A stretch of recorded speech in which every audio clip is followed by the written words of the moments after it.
If you followed some of my previous videos, you'll know that I'd planned to extend the double tracking just here to beyond the station end, so that the points at the stop end of the station don't foul the end of the platform length. The points only need to be about 500mm further along the line, like shown here, but that would place them right on the path line. I think that's a bad place to site them, as footwear is likely to cause damage to the moving parts of the points. Instead, I'll push them 500mm still further, just about here, and extend the double track to curve around a little further across the path. This layout is very similar to the arrival side of the station.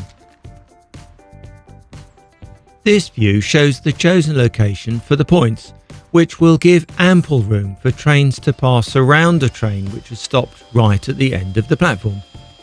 So, with the layout chosen and marked out on the ground, I got on and removed the relevant bits of the current track work, easily done with an electric screwdriver.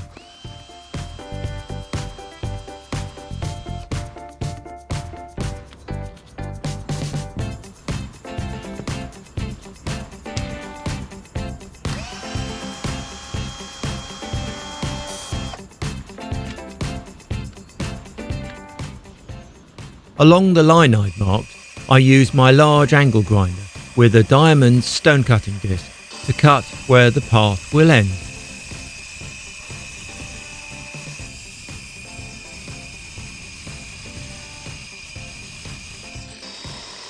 I even cut between the granite grass edging blocks so that these can be easily removed for realignment. Well, fairly easily. Over the last few months, I've managed to keep up with fortnightly video updates about my garden railway. If you're a regular viewer, I hope you've clicked the subscribe button. My channel's subscription count is steadily increasing, and that's great for my channel. A little extra thumbs up as well is great encouragement too. I cut extra marks in the bit of paving which is to come out, so it made it easier to remove. I only need to remove the top surface, as most of this will be concreted back flush again.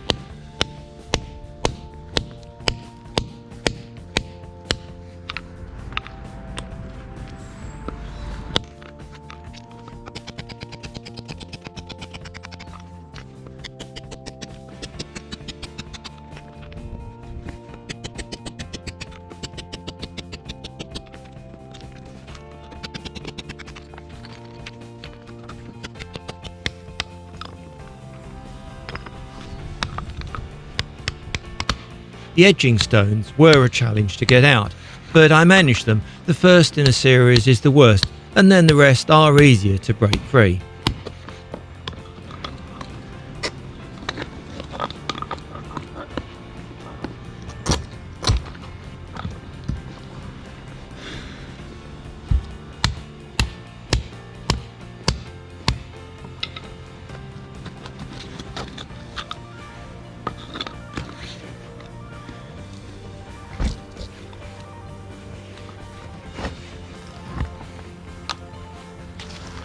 Good progress made, bit by bit.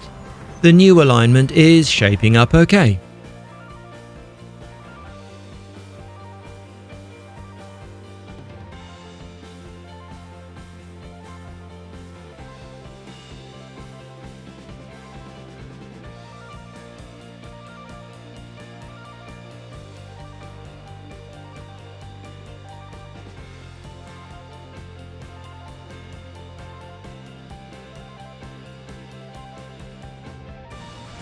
The old track bed has steel work along the outside edge, so I'll have to cut that out after a swap using a metal cutting disc. I'll leave part of it in place, just here, but remove the section across the path.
Here is a quick check around the project at the start of the next day working outside.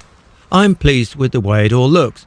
Once I've completed this heavy work, I can get on with the electronics and system cabling, lay the track back and get some trains running once again.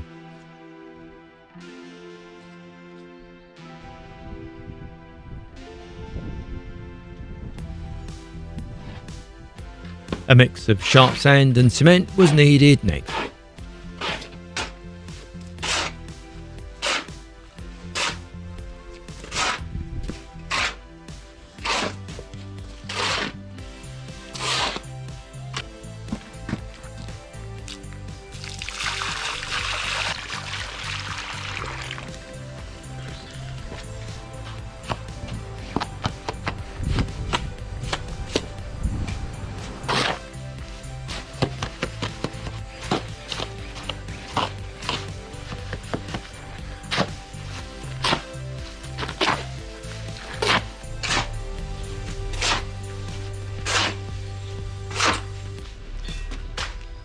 I like keeping this work slow and steady, as otherwise it could end up in a soggy, sloppy mess, all out of alignment and level.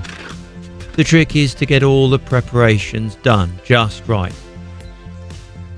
Checking that everything fits and lines up is critical. Finding out that it isn't right halfway through laying the blocks or levelling the trackbed would be a whole load of a headache. These two blocks went in sweetly, and then the wedge of trackbed alongside filled in nicely.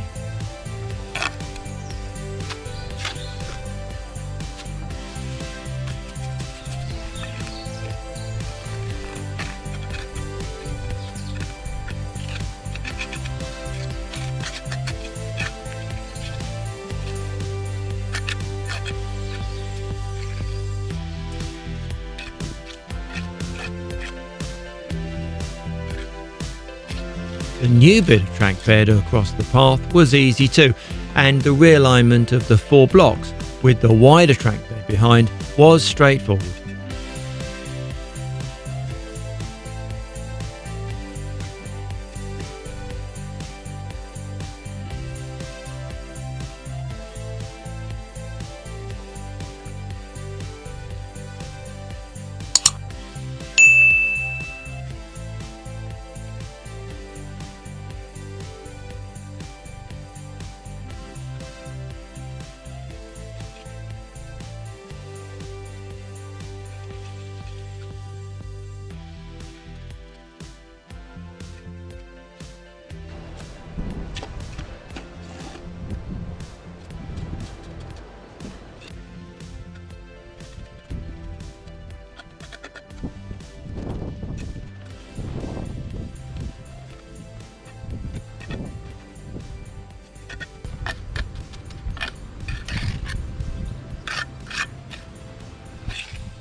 The overall view here shows a good job done. The new concrete does look fresh and bright just now, but once it's dried for a week or so, brushed and painted with the trackbed grey masonry paint, it will blend in with the rest just fine.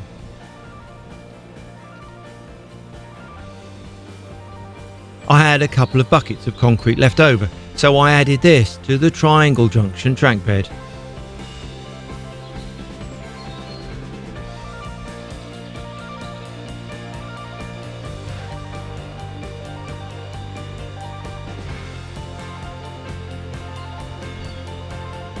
And since February is moving on, the little mini daffodils are beginning to show.